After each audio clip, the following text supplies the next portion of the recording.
Thank you very much for very, very comprehensive but illuminating analysis of the future of China. I'm sure the Professor Cooper's presentation will help answer many questions raised regarding the rise of China, or to be exact, the re-emergence of China. Now with this, floor is open, and if you have any questions and comments, please either submit your question sheet or raise your hand and identify yourself and make the questions or comments as brief as possible. Any questions? While you're wondering, there's one question sheet submitted. This question is regarding North Korea and China.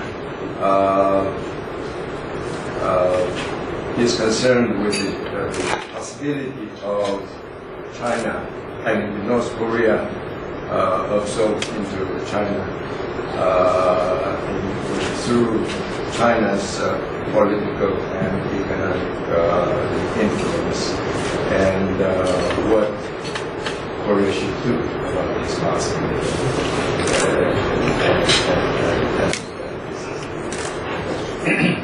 I'm not sure what the exact implications of the words absorbed into mean in this question, but if it means that North Korea would effectively become part of China, I have to say this is the first time I've ever heard this suggestion. First I should say this is as I don't have to tell this group, this is a highly charged political issue these days, especially with a missile waiting to be tested in North Korea, and the North Korean claim to have several nuclear weapons, and there are many people closer to this issue and more conversant with the details than I am. But I will give my impression, which is informed by conversations with many Chinese on this question, although it's not necessarily the official view in China. China is as baffled and as troubled by the existing, by the Chinese, concretely I mean think tankers in China. I mean serious people who worry about foreign policy and defense policy and the shape of the world and where China is going in it and so forth. These people are as seriously baffled and troubled by the existing regime in North Korea as the rest of the world is. And to be absolutely candid, they don't know how to deal with it. China is the major material supporter, as you probably know, of North Korea, especially in the area of energy, but also food, along with other people support the North Korean regime.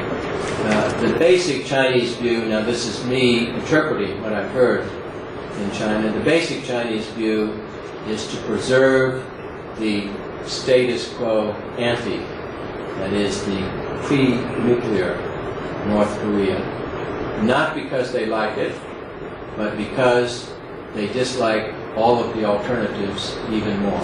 They're troubled by the alternatives, either they dislike the outcome or they're troubled by the uncertainty, the dynamics of getting from here to there. So the course of least resistance for the Chinese authority is let's just keep the regime alive and continue the status quo, and maybe something will happen later that will improve things. Of course, a nuclearized North Korea is not a continuation of the status quo ante. And that's why the Chinese are tremendously concerned about the possibility of a nuclear test in China. And as you probably read, they've also demonstrated their concern, although North Korea as a country has every right to test rockets. The Chinese have indicated their very strong concern about rocket testing because they know that that will increase anxiety levels enormously in Japan, and especially in the United States, if the test is a successful one, which I incidentally doubt that it will be if they test it well. The puzzling question to everyone, as far as I know, is why the North Koreans have chosen this moment to to roll the rocket out and fuel it in a test. This is part of the high-stakes game that North Korea has historically played, of trying to maintain enough attention in the rest of the world to get the kind of dialogue and support that it wants. But I've heard no suggestion anywhere, and in fact, on my understanding of China, it makes no sense for China to absorb the North China regime into, or the North Korean regime into China. As I guess I don't have to tell this group, there's already a significant minority of Koreans in China, in Manchuria, what I still call Manchuria, in the 3 northeastern provinces.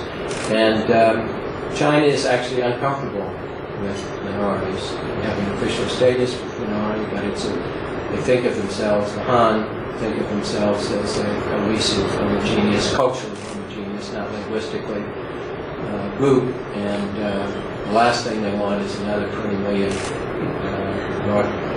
destitute North Koreans in their economy. Yeah. Well, I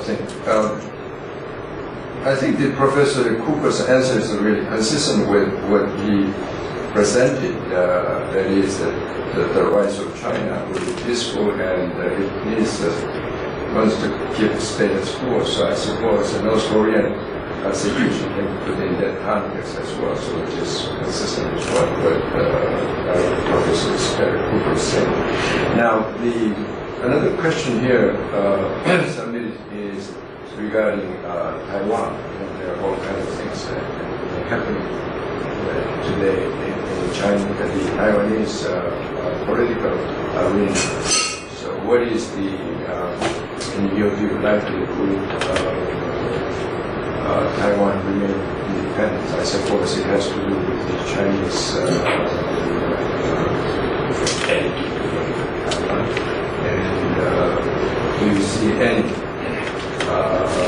possibility of having multi-party system Taiwan due to this changes?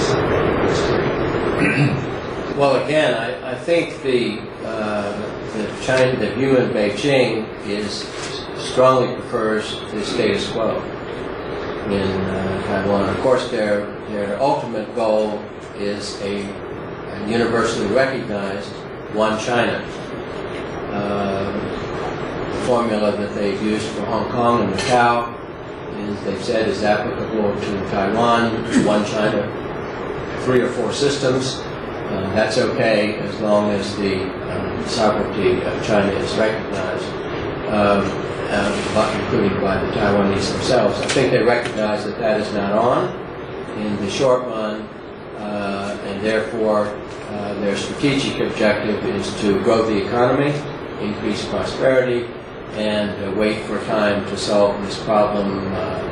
China will become sufficiently attractive as a market, as a place of investment, and so forth, that the Taiwanese will be so heavily engaged with China that alternative to that engagement is inconceivable.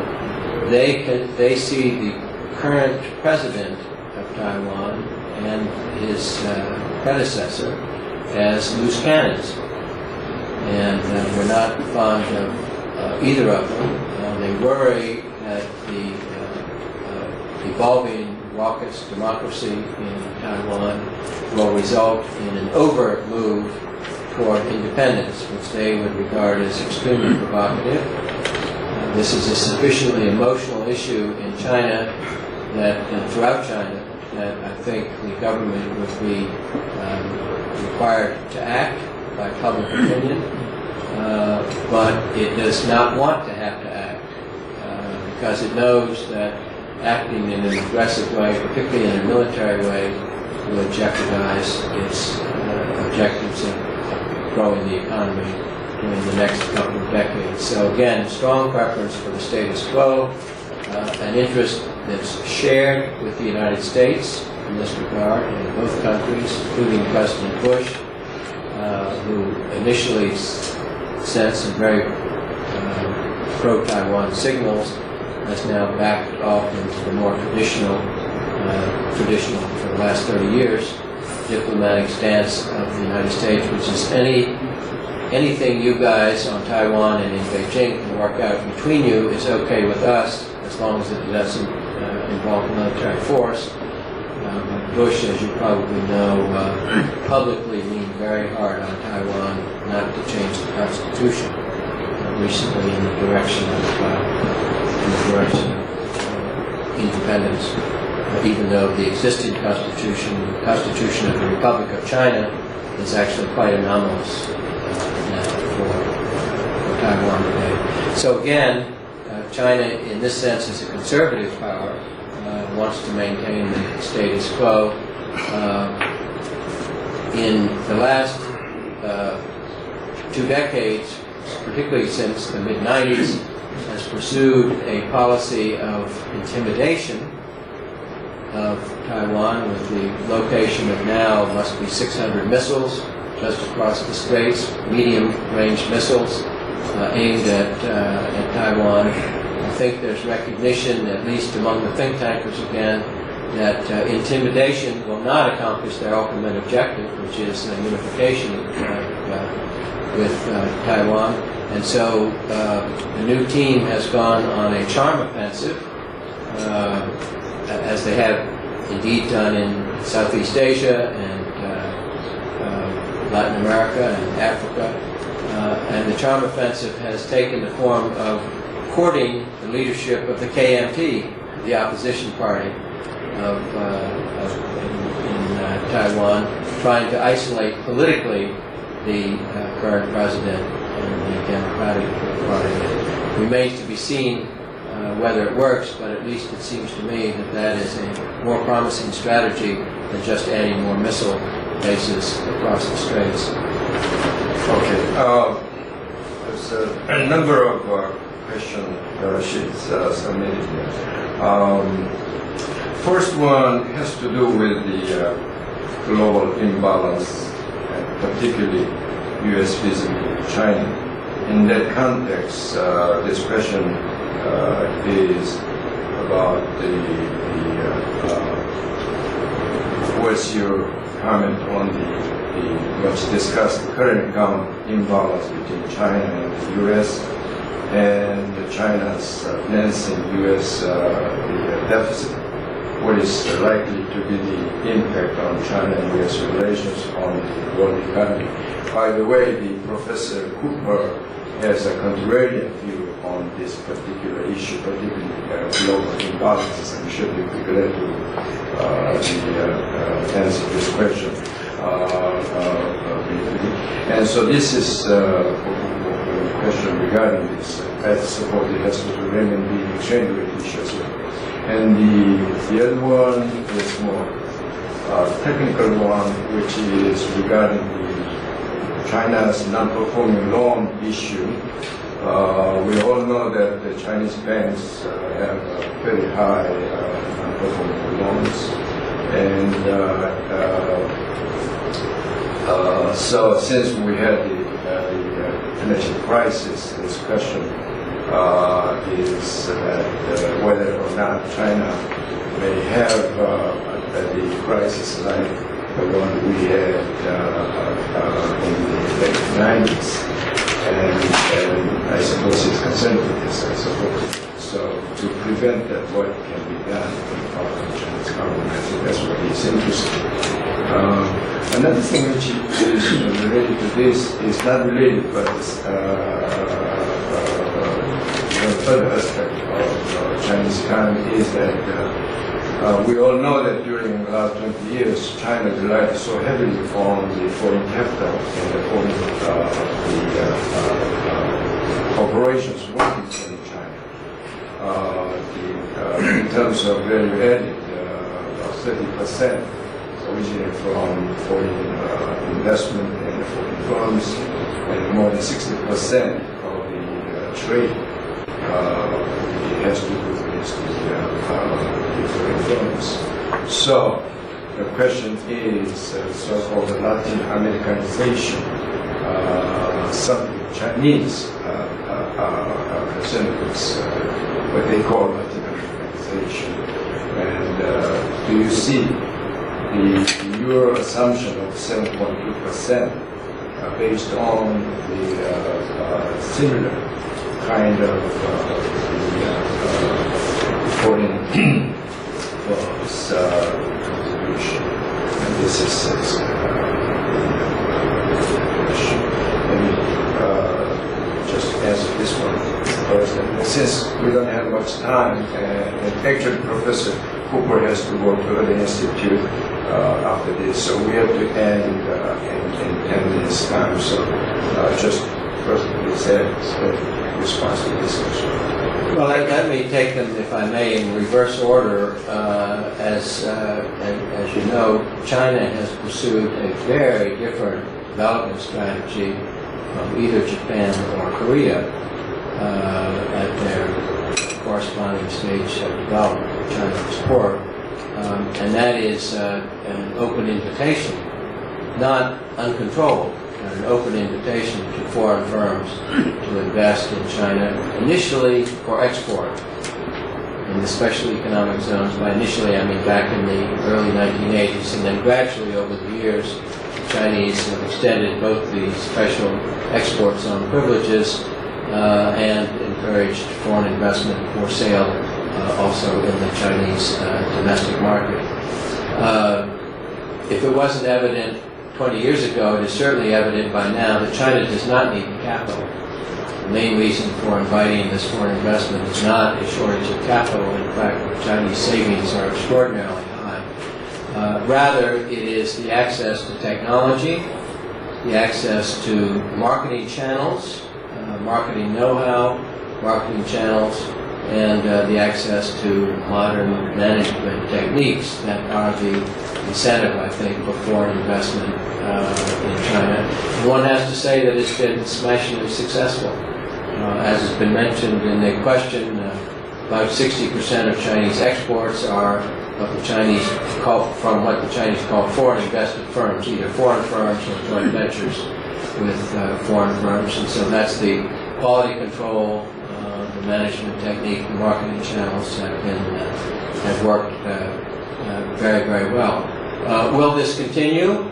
Well, I think my generic answer to that is yes, although the relative importance of foreign firms in China will decline as more domestic firms created by a younger generation of people, sometimes Western trained, usually influenced by firms in the West. I'm using the West here in the generic sense, including Japan and Korea in this regard, because Korean firms have been one of the important groups of firms in Korea, and of course Taiwanese firms.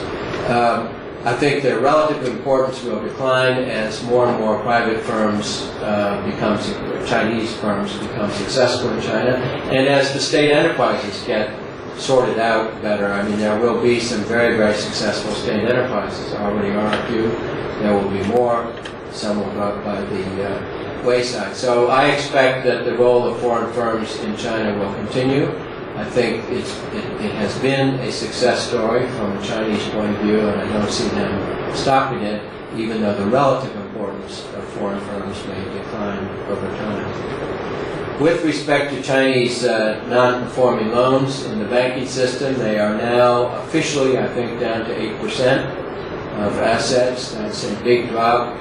Street estimates come nowhere close to 8%. They put them as high as 40% still, or generally in the 20s percent. And there was a big surge of new lending in late 2003, 2004, during this big boom in China, and those loans are still relatively new loans. My guess is that many of those loans will end up being non-performing loans at all. Also, so the Chinese banking system is, by Western accounting standards, technically insolvent. Fortunately, the Chinese public has not discovered that fact yet, or if they have discovered it, they don't believe it. They believe, at least implicitly by their behavior, because they continue to put their savings into the banking system, that at the end of the day, although these are now technically commercial firms, the government will support, will bail them out. And my own view is that is a correct judgment. The government has already provided one major injection of recapitalization and more than one for a few of the large banks. We have not seen the last of that process yet, I think.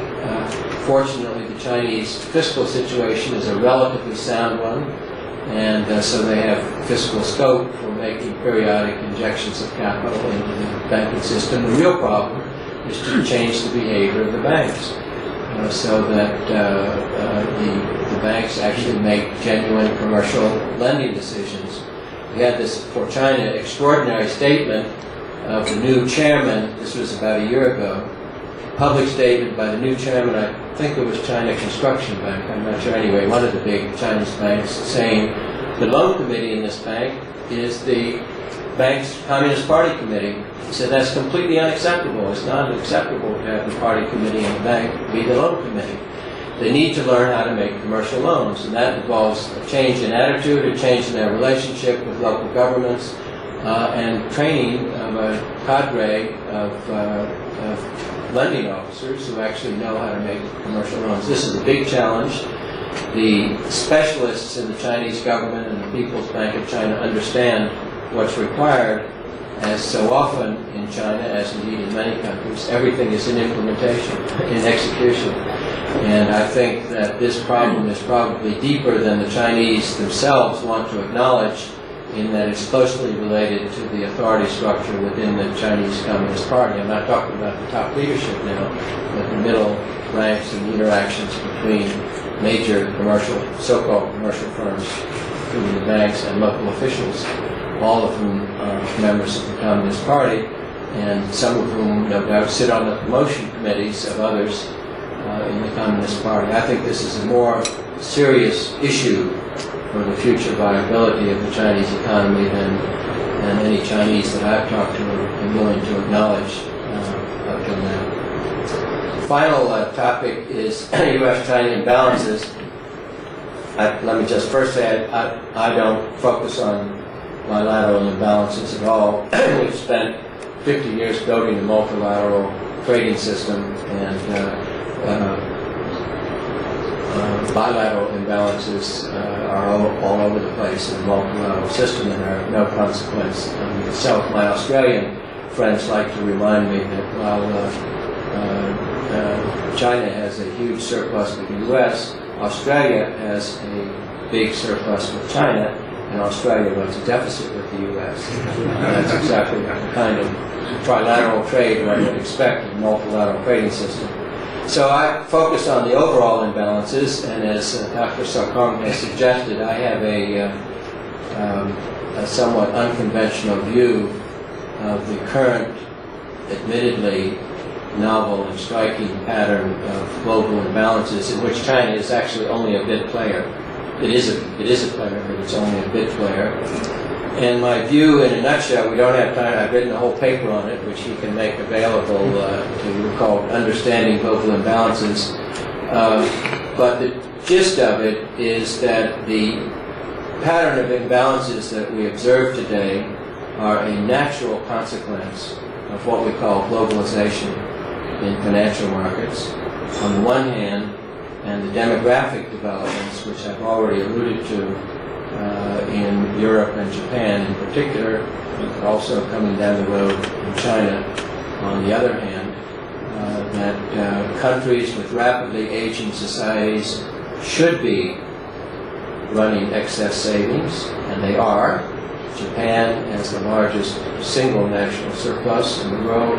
Germany is second, augmented, what I call augmented Germany, counting the Netherlands and Switzerland, two economies closely aligned.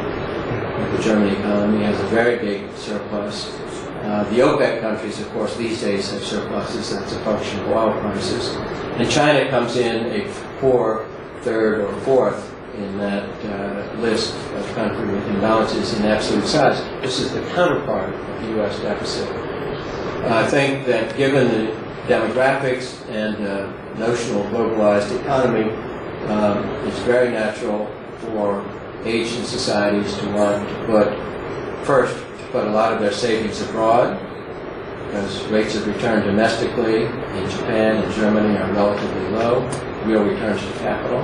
And secondly, if you're going to invest abroad and you have a great interest in the security of your investments, I think the United States is a natural place to invest. It is a robust, vigorous economy. Property rights are secure. It has lower returns, but much more secure returns than many emerging markets. And if we didn't know that ahead of time, Argentina, Russia, and most recently Bolivia have reminded us how insecure private capital can be, particularly foreign private capital can be in emerging markets. So I think the current pattern of imbalances is actually quite a stable one. I know there are lots of financial firms who are worried there'll be a collapse of the dollar and all of that. And I'm not saying there won't be, because developments in financial markets are at least 50%, probably much more psychological in character than economic. But what I am saying is that there's nothing that I see in economic fundamentals that suggests that the existing, admittedly novel pattern of imbalances can't exist for another decade or more. And eventually, of course, it will unwind as Germans age enough, as Japanese age enough that they'll want to cash in their overseas investments, and their consumption will rise relative to their incomes. That will take a decade or more. So I actually see the current pattern of imbalances as being quite a stable one. Well, thank you very much. We have a few more questions she submitted here, but unfortunately we don't have time, so maybe there is another reason why we have to invite Professor Cooper to settle again in the near future. Actually, the bottom line of what Professor Cooper presented today is a more quite optimistic one and a good one for us, because after all, the rise of China or the reemergence of China will be peaceful, at least until 2025, and also the global imbalances won't be really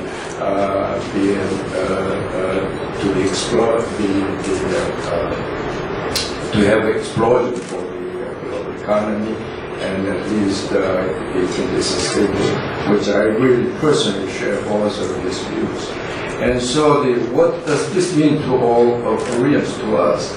I just want to remind you of the fact that the Angus Madison's estimation of global GDP, very well the economic historian, and as late as 1820, the Chinese GDP in the world was 33%, and today it is only about 4%. And according to the Professor Cooper's presentation, in 2025, it may reach somewhere around 10% or so. 10-11%. So, I personally think that although there are many economic problems and political problems in China today, market economy, with this the Communist Party, one-party system, the political system, how to harmonize that, non-performing loan issues and the state-owned enterprise efficiency issues, and all these issues, and the income distribution issue, and all these issues. But despite all these issues, I share with the Professor Cooper's conclusion that at least China reached per capita income level, let's say $3,000 to $4,000. I think China will continue to grow. They will manage through all these problems so that they can continue to grow, because their determination and I think not only the leadership of the people as a whole really has a very, very strong determination and commitment to have the past glory back. Maybe that has something that has produced nationalism as well. So we don't know what's going to happen after China has risen, whether it is revolution. But until then, I think That means that Koreans should be trying to take advantage of Chinese growth right next to China, and we have to do what we need to do to take advantage of this Chinese rise and take advantage of neighborhood effect of Chinese growth. Well, with this more optimistic note and the strong message to Koreans, I will end this morning lecture. And again, I really appreciate Professor Hoover taking time to have this opportunity to share his views. And I hope we'll have another opportunity to really interact. So thank you very much.